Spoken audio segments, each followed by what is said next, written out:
We are watching a possible robbery suspect who is fleeing police.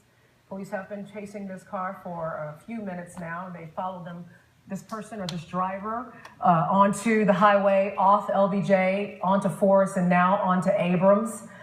Again, very rapid chase here with police in pursuit.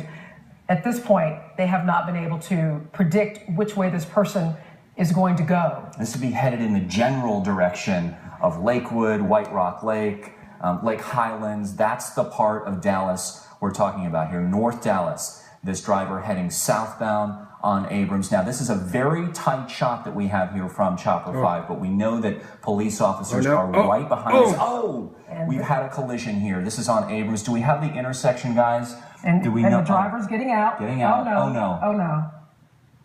And that's very angry confrontation here with the driver who was just hit. And another person in the other car got out, and they seem to have that driver, the fleeing driver, they're holding on to him.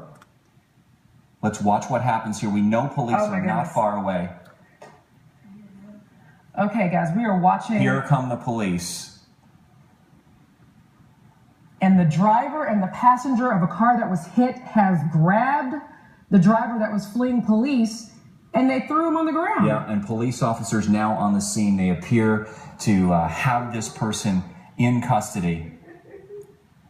My goodness. Thankfully, it appears from this view that no one is seriously injured, but this was definitely a serious collision, as that fleeing driver, the driver that officers were chasing, rear-ended that silver minivan there. And then in something I don't think I've ever seen before, the driver and the passenger of that minivan got out of the car and stopped the person who was fleeing from police. Very angry. They grabbed this guy. They were not going to let this guy